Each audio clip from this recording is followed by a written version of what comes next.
Ciné. Comptoir. Comptoir. Ciné. Ciné. Comptoir. C'est maintenant. Le concept est tout simple. On vient parler de son actualité, que l'on soit le président d'une structure associative, que l'on soit une institution, que l'on soit directeur de théâtre, que l'on soit organisateur d'événementiels, que l'on soit même cinéphile. Même les cinéphiles sont invités et donc prochainement ce sera en public. Si on a des spectacles aussi à présenter, eh bien on vient parler de ces spectacles, on vient faire sa promotion avec Cinézoom. Ciné-comptoir, Cinézoom, c'est, comment dire, c'est énorme. C'est une émission qui donne la parole aux artistes, c'est pas seulement les comédiens, mais qui donne la parole aux artistes en général. Et ça, c'est pas donné à tout le monde, je dirais juste c'est énorme, Cinézoom.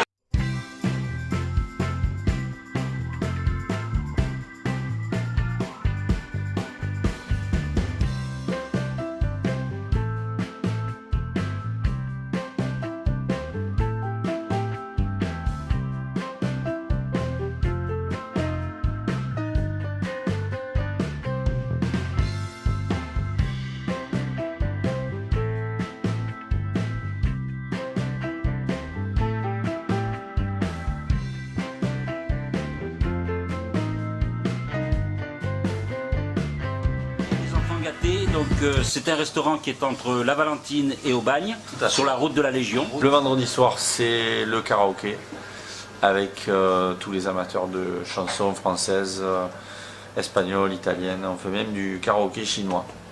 Karaoké chinois? Et oui. Oulala, faut chanter. On a déjà eu des Chinois qui ont fait du karaoké chinois devant tout le monde, devant une salle qui exultait. Mais en chantant chinois? Oui, tout à fait. Ah bah c'est bien, c'est original. C'est écrit en phonétique. Ce soir, on est chez les enfants gâtés, grâce à Gérard et une équipe formidable, des belles chanteuses, des messieurs qui chantent bien, qui jouent de la musique, une dame qui a une voix exceptionnelle, je sais pas plus.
C'est le samedi soir avec des groupes live, des musiciens, les meilleurs groupes de la région, n'est-ce pas Fabrice? Affirmatif, tous les samedis soirs, donc des concerts avec des vrais musiciens et c'est souvent les mêmes qui reviennent, donc du coup avec le groupe Nikita. Samedi soir.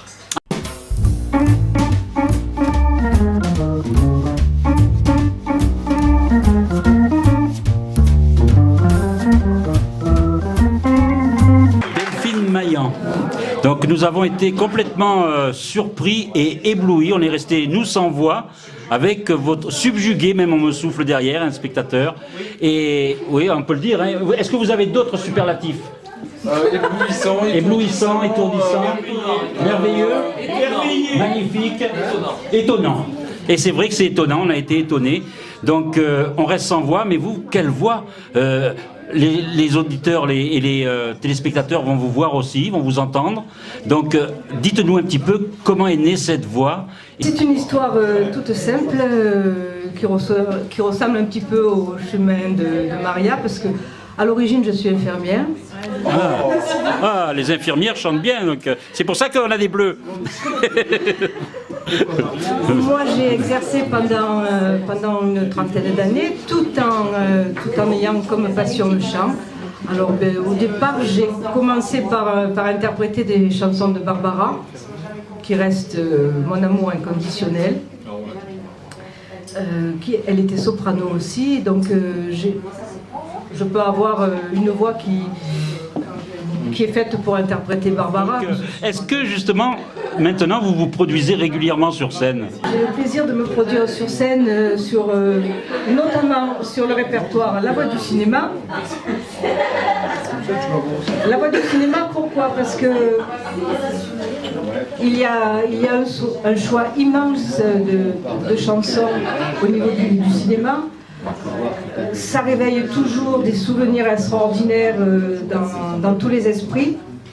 Ensuite, nous avons aussi fait le choix de faire des projections vidéo avec soit des images, soit la bande-annonce du film derrière chaque chanson. Voilà. Donc c'est un spectacle complet. Comme en plus j'ai la chance d'avoir une voix assez large, ça me permet d'interpréter aussi bien du jazz que du classique, que du lyrique, de la variété ou encore du rock. Et puis, par exemple, j'ai toute une série sur James Bond, on en parlait tout à l'heure, que ce soit Goldfinger, Diamonds Are Forever, Casino Royale, Skyfall. Vos enfants gâtés, vous avez une scène extérieure. C'est vraiment sous les étoiles, c'est un décor fabuleux. N'hésitez pas à venir au mois de juillet, que ce soit pour moi ou pour quelqu'un d'autre. On vous remercie encore une fois et donc on vous souhaite une bonne continuation et bravo aux enfants gâtés de nous avoir fait nous rencontrer. Merci. Oui, il nous a gâtés. Je suis dans Ciné Comptoir. Où je vais boire d'ailleurs.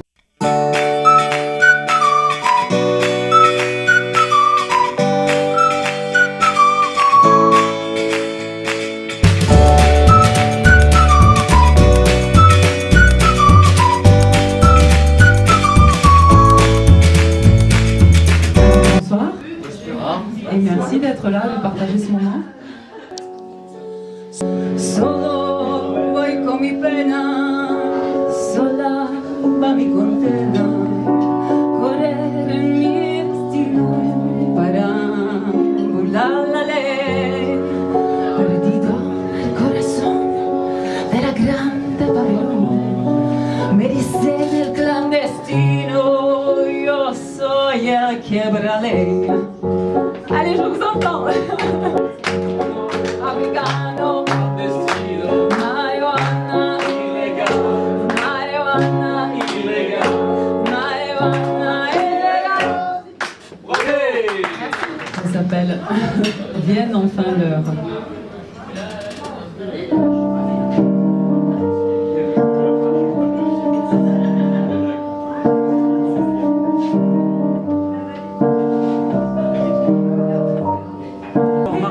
De nous interpréter deux chansons.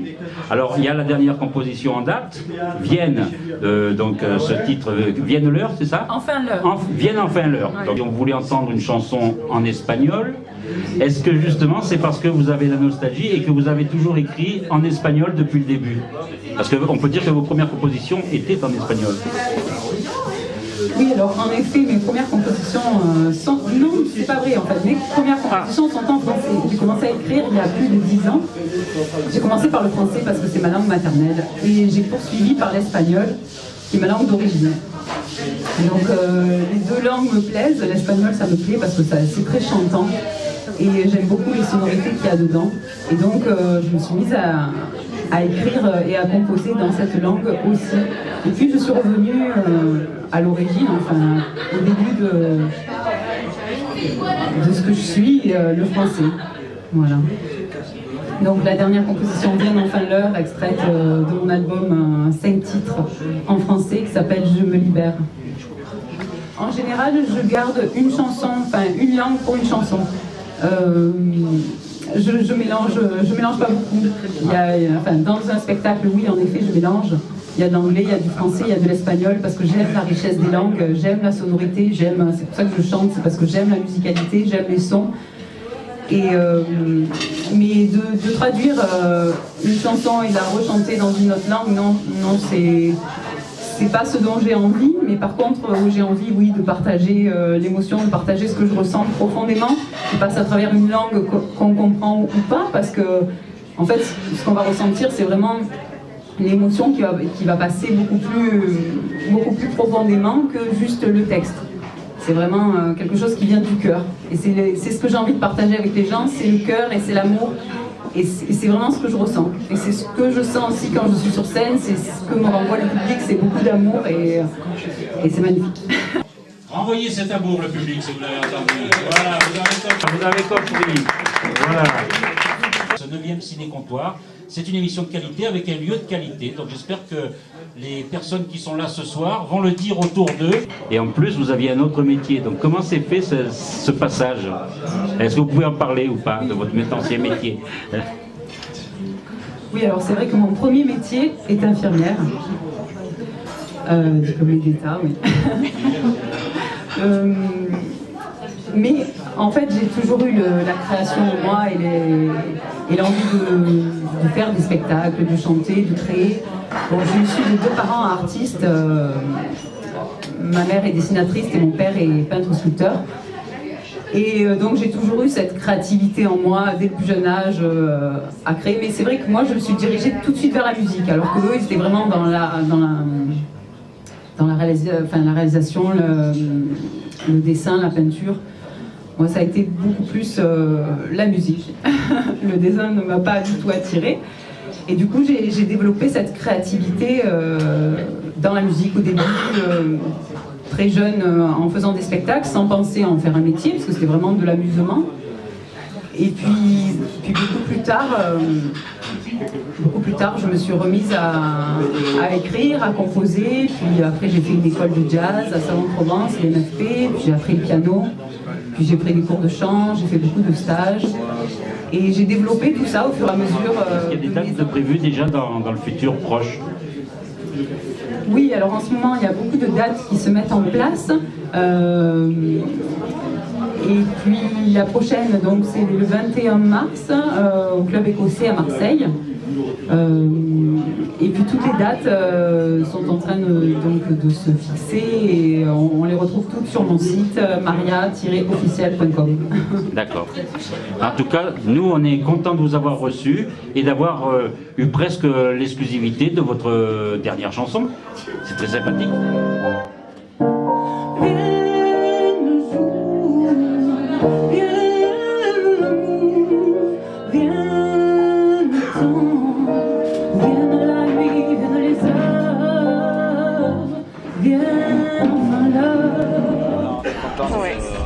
De faire partie et d'avoir cette intervention à Ciné-Comptoir.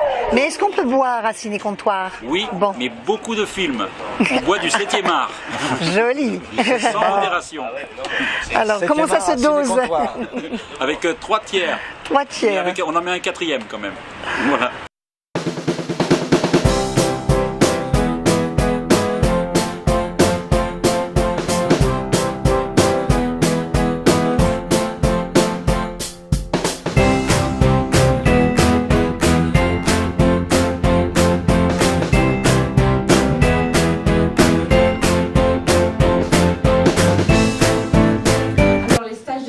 De Cinézoom, j'ai pu participer à l'un d'entre eux au château de la Busine, sous la direction de Gérard Charget, qui présente cette soirée ce soir. Pour expliquer un petit peu, moi je faisais des courts-métrages de façon très amateur. Et quand on apprend comme ça de façon autodidacte, on a tendance à tout mélanger, à pas du tout avoir de méthodologie de travail. Et ces stages de 5 jours qui sont très condensés, mais nous apprennent en fait à trouver une méthode de travail en côtoyant tous les maillons de la chaîne, que ce soit l'écriture du scénario, le script, également le cadrage, mais on passe aussi en tant qu'acteur, costumier, voilà, on touche à tous les maillons et ça nous donne vraiment une méthodologie de travail et c'est super intéressant. Et le résultat? Mais le résultat, c'est qu'à la fin, le dernier jour de stage, on crée notre court-métrage sur lequel on a travaillé toute la semaine. Et après montage fait par Gérard, on a notre petit DVD. Voilà. Moi, j'ai participé au petit court-métrage qui s'appelle Il arrive. Bon alors, je me lance, je suis enceinte et il arrive dans 6 mois. C'est une blague. De toute façon, Paul le père, c'est pas moi. Parce qu'on a écrit des dialogues, mais il faut les dire Voilà, il faut les dire comme ça, tu les sens, parce que sinon, si tu accroches sur un mot, mais c'était très bien là. Il y en a une blague, c'est bien. Il y a juste un truc, c'est de penser quelque chose d'important pour réaliser quelque chose à mettre en œuvre. Mais on ne fait que ça, penser. On a les cerveaux qui fument depuis 3 jours. Et ça va continuer encore jusqu'à la fin du film, je pense, du court-métrage. On ne fait que ça. En tout cas, moi, pour ma part, je ne fais que ça. Ça représente quoi concrètement, penser plus que, comment dire, plus que la vie, parce que dans la vie on pense, hein, bon, dire qu'on a un non mais cerveau, là on est, en tout cas moi je m'investis à fond dedans. Alors pour l'instant on était vraiment sur les scénarios, donc je réfléchis à chaque personnage, le montage du scénario, etc. Là on va attaquer le découpage et c'est à chaque fois dirigé vers un point précis. Et voilà, et comme on est très condensé sur 5 jours, on n'arrête pas.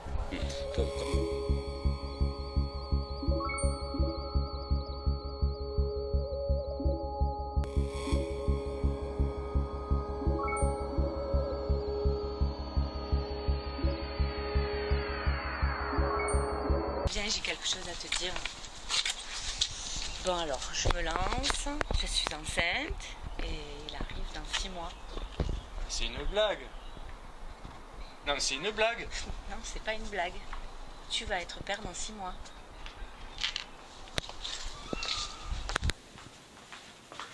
Il arrive.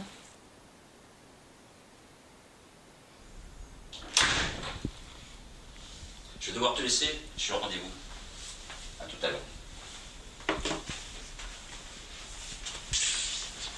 Nathalie, si vous êtes là, c'est pour parler de vos absences répétées et également de votre demande d'aménagement d'horaire. Et en plus, vous demandez 6 mois de congé parental. Comprenez bien que ce n'est pas possible.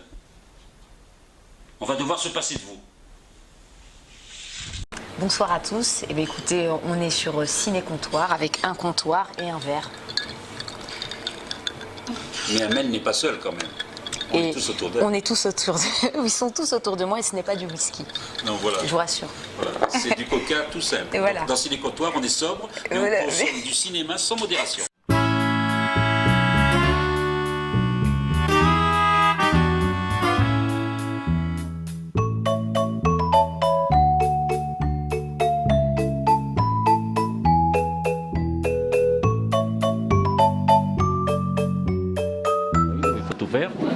Éric Brunel, donc vous êtes le directeur du Théâtre des Chartreux à Marseille, dans le 5e, si je me trompe pas. 4e. Je savais, dès qu'il y a un chiffre, je me trompe. Donc voilà. Mais c'est à côté.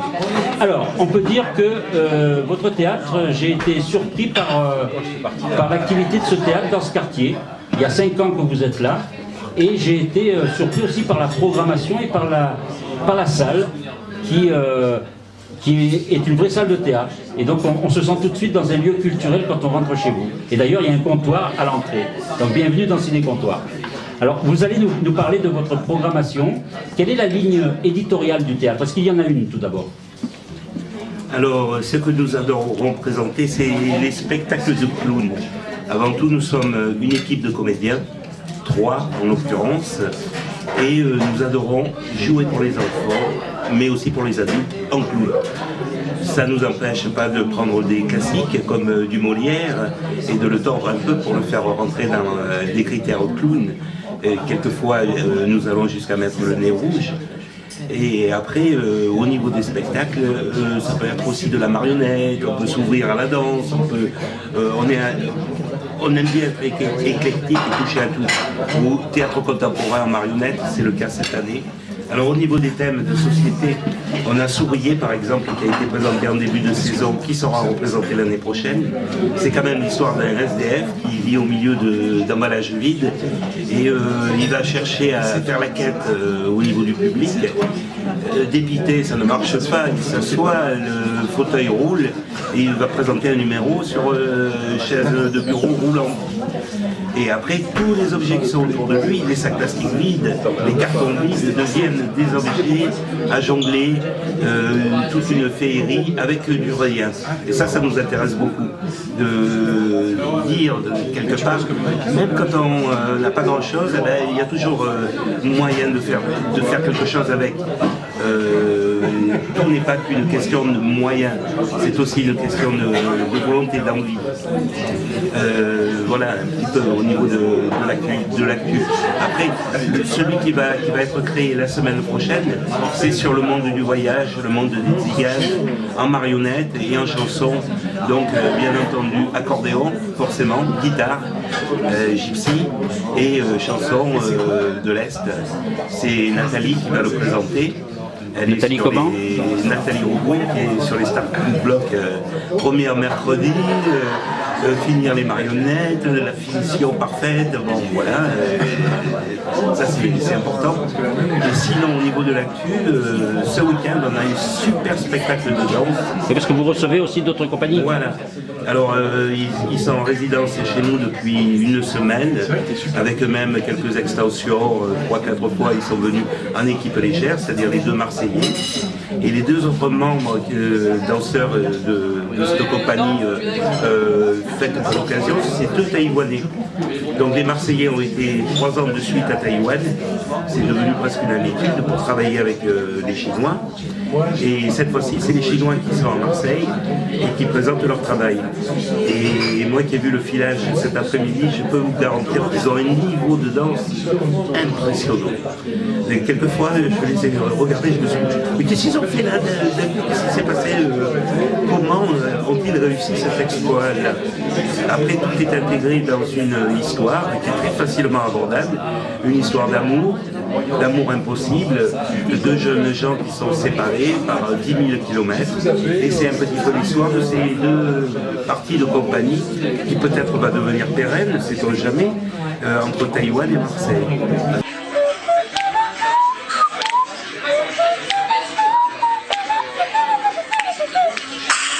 Et c'est ciné-comptoir. Eh oui. Alors, 1, 2, 3. Ciné-comptoir. Ce n'est pas à boire, mais c'est à voir. Wilfried Grenier, président de Cinézoom, vous avez un coup de gueule cette semaine au niveau des sorties cinématographiques. Tout à fait, Gérard de Cinézoom. Alors allons-y. Mon coup de gueule ce soir, c'est 50 nuances de gris. Oui, alors quel coup de gueule pour ce film? Pourquoi? Ce film, dont, si Hélène est d'accord, c'est combien? 100 millions de livres vendus, c'est ça? Ouais, c'est énorme. C'est énorme. Ouais, ça doit être 100 millions de livres vendus et un film. Pour un peu coup de gueule, vous êtes un peu calme. Hein? Je suis très calme ce soir parce que les filles sont là et elles sont moins calmes, je le sens. Elles ont des choses à dire sur 50 nuances de gris. Alors qu'est-ce que vous en avez pensé? Alors, vous avez vu le film du début à la fin? Particulièrement mitigé.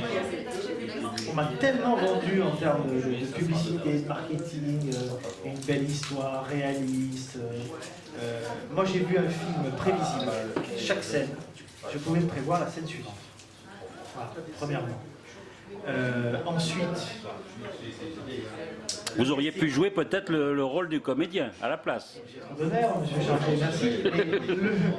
Moi je m'attendais à un garçon plus... j'ai trouvé qu'il avait une attitude très soft, très entrée, très timide. Je m'attendais à ce qu'il soit un peu plus actif, un peu plus Alors convaincant. dans le livre, il est très concurrent. Ah, il y a différents dans le livre. Non, les filles dans le livre... Vous êtes combien à avoir lu le livre là? Séduisant. Moi j'ai vu juste la bande-annonce et il m'a un peu déçu, physiquement déjà.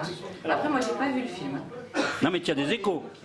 Alors les échos que tu as eu, et après, alors, nous on aime bien les échos aussi. Alors moi j'ai plein de copines qui avaient pris des places pour la bande dessinée, qui étaient à fond et qui sont super déçues. Parce que ça ne fait pas du tout ça. Et elles ont été déçues aussi, je ne sais pas les filles, des scènes de sexe. Des quoi? Des scènes de sexe, parce que les livres sont très portés sur le sadomasochisme, mais elles ont été super déçues. Voilà. Après je peux pas en dire plus. C'est trop, c'est pas assez, elles ont dit quoi? ça correspondait pas à ce qu'il y avait dans le livre. Ah. Il n'y avait pas plus. Alors, justement, là, on a la chance d'avoir des filles qui ont eu le film. Il y a encore des cinémas qui s'ouvrent et que ça marche encore et qu'il y a des salles qui s'ouvrent, des cinémas qui s'ouvrent et c'est très rare, il y a très peu de pays au monde où on a cette force-là et donc c'est bien parce que la culture c'est important dans un pays, c'est extrêmement important et qu'on l'a toujours et que voilà, il faut le soutenir. Voilà, cinéma en règle générale.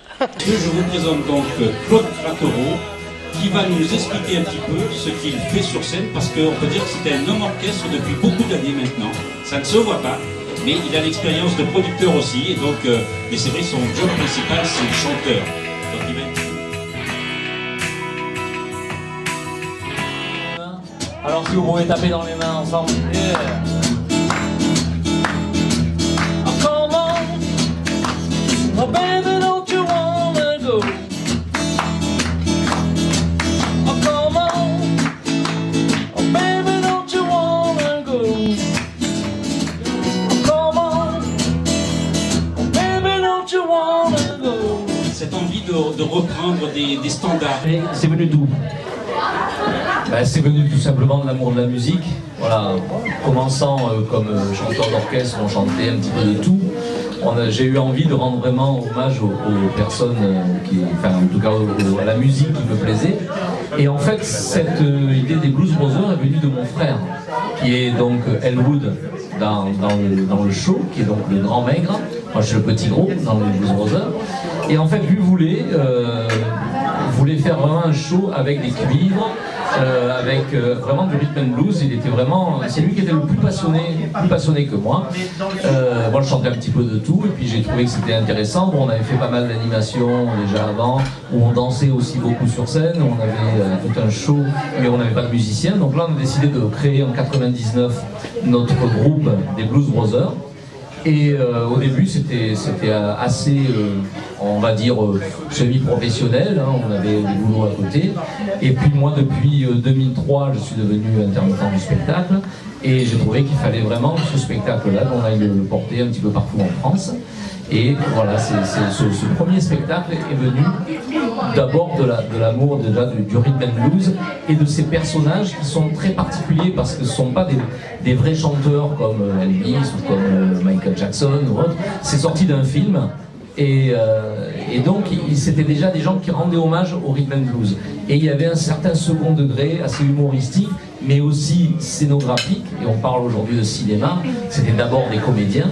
Et c'est ce qui nous a intéressés vraiment à reproduire sur scène, puisque notre show, voilà, il y a beaucoup de chorégraphie, les musiciens, aujourd'hui j'ai le trompette Olivier Deleuil qui est avec moi, qui tient aussi le rôle d'Alan Rubin, des Blues Brothers. Chaque musicien reprend les rôles des musiciens du film en fait, sur scène, et il y a un vrai jeu sur scène.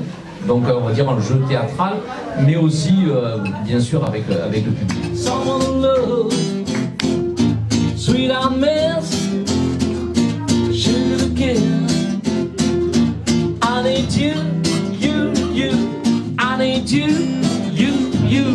I need you. Ça c'était une version très tranquille hein, et les Blues Brothers ils ont fait.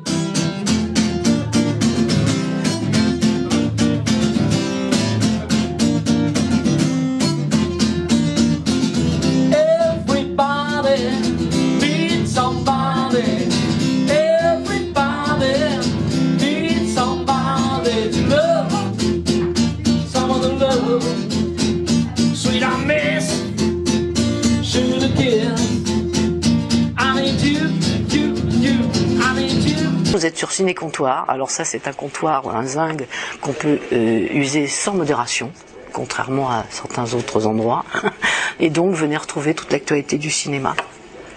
Merci Josiane.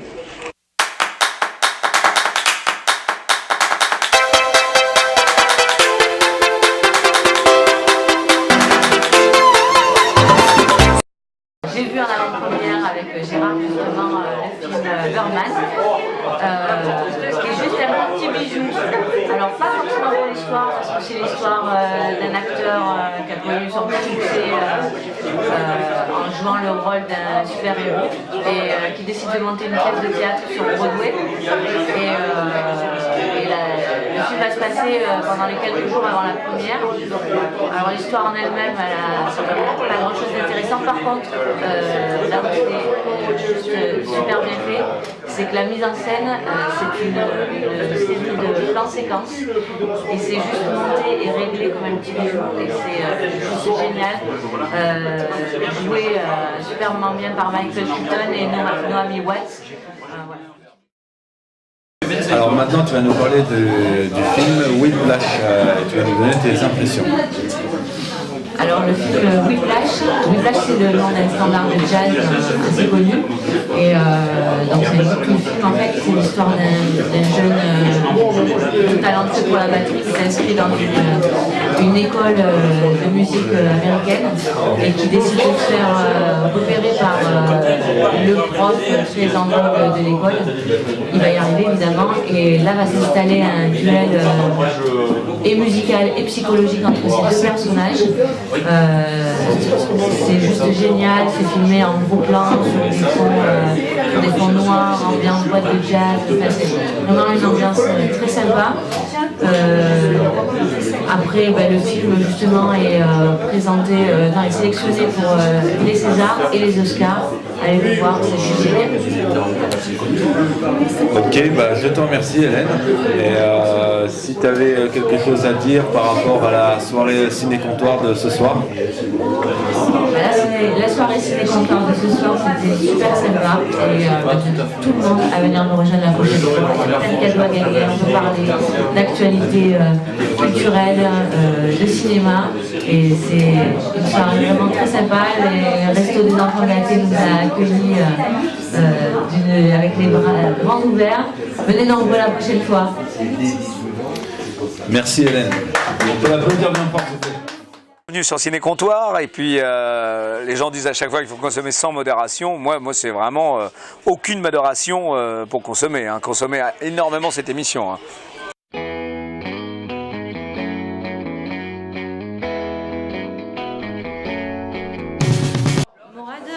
Si j'ai bien compris, vous avez été voir Bis au cinéma, c'est ça? C'est ça. Et apparemment, vous avez été plutôt convaincu par le film. Vous allez nous en dire un petit peu plus? Oui, tout à fait, j'ai été convaincu. Très bon film qui a été réalisé par Dominique Farrugia. Donc en fait, c'est l'histoire de deux amis de lycée qui se connaissent depuis des années et se retrouvent dans une maison de campagne. Ils font une petite fête et ça dérive un peu, ils boivent un peu trop et ils se retrouvent propulsés 20 ans en arrière dans les années en 1986 et là il s'avère qu'ils ont retrouvé leur apparence de 17 ans mais eux quand ils se voient dans la classe ils ont l'apparence de leur âge de cinquantaine d'années donc ça leur fait trop drôle et ils se retrouvent dans cette situation où ils se disent et si on changeait le cours de notre vie actuelle par le passé, est-ce qu'on se donne une seconde chance? Et en fait, ils se rendent compte au fur et à mesure qu'on peut se donner une seconde chance, mais c'est pas sûr que l'histoire elle s'écrit exactement comme ils l'ont vécu. Donc ce qui est marrant, c'est que c'est burlesque. Il y a aussi le film, il pose une question. Et si nous on retournait en 1986, 20 ans en arrière, qu'est-ce qu'on ferait ou pas? Et c'est ce que Dominique Farrugia voulait nous faire poser comme question quand on voyait le film. Donc moi je conseille à tous les téléspectateurs d'aller voir ce film. C'est très drôle. La combinaison caméra des chefs du boss sont très très efficaces. Moi, comme je l'ai dit à Cad et Franck Précoce, j'ai dit c'est les nouveaux cadets Olivier quoi. Et donc ils ont pris ça très ils ont rigolé, ils m'ont dit que ouais pourquoi pas et pourquoi pas refaire un autre film ensemble. Il y a une complicité, ça vous fait plaisir de travailler ensemble. Ça c'est vrai. Quand l'un et l'autre vous avez appris que vous allez travailler ensemble sur ce film, quelle a été votre réaction à chacun? Moi j'ai vomi, j'ai pleuré. J'ai couru nu dans un champ de luzerne.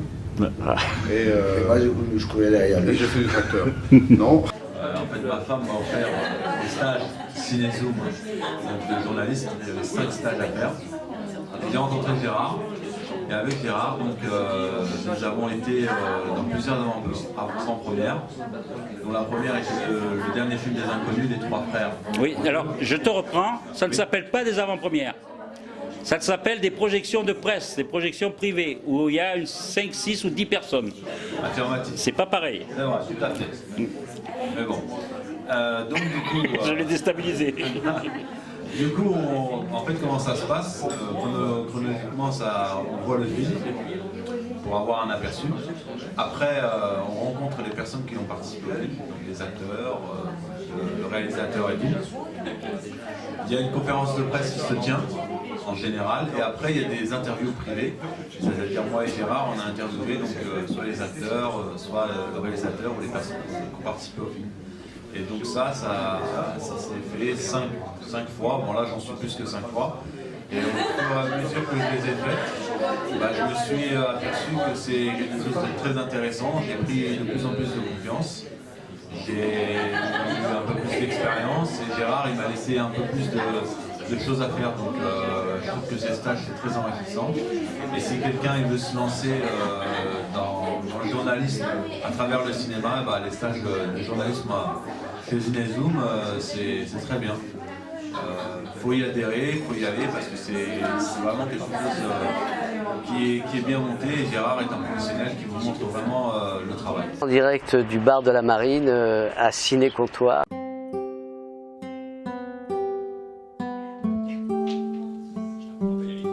Claude, parce que c'est grâce à toi aussi si cette personne est là. Si Delphine est là aussi, c'est grâce aux enfants gâtés. Donc on voit ici qu'il y a quand même une qualité artistique qu'il va falloir maintenir. A beautiful sight in a world, in a single world.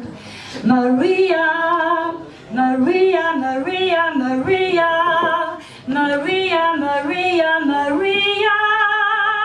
I just met a girl named Maria, and suddenly that name, I wonderful the thing to me.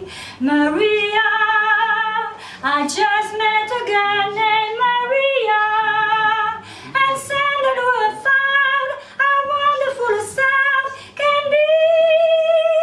Maria, say it sound and the music playing, say it soft and I almost like praying. Maria, I never stop saying Maria.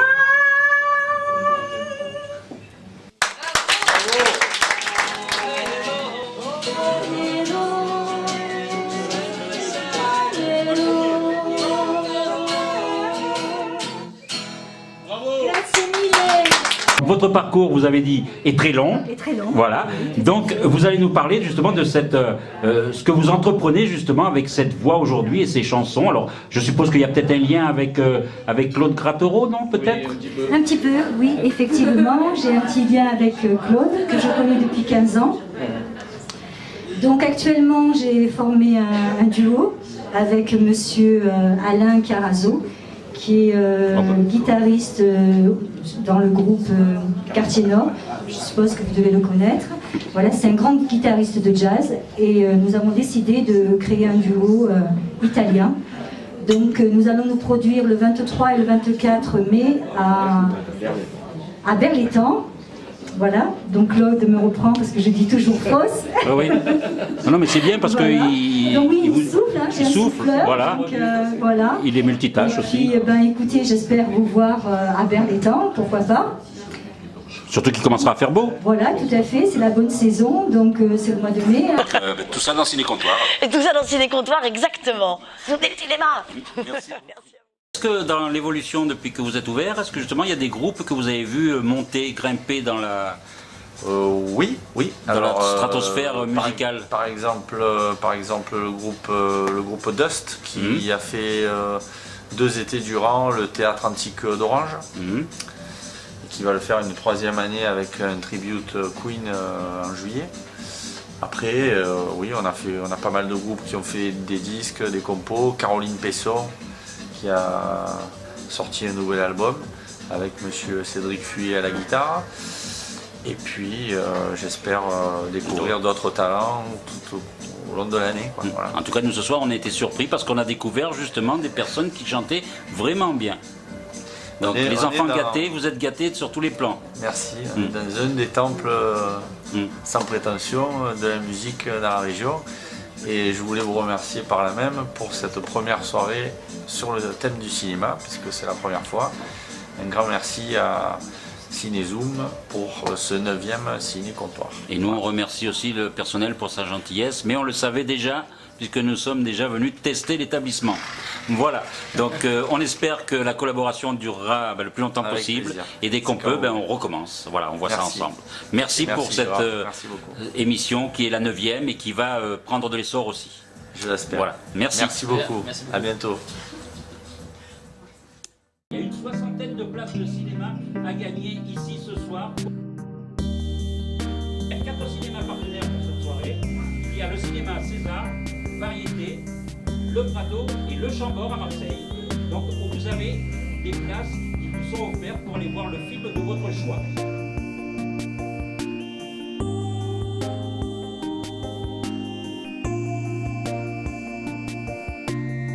Il y a aussi des DVD, donc vous choisirez aussi des DVD.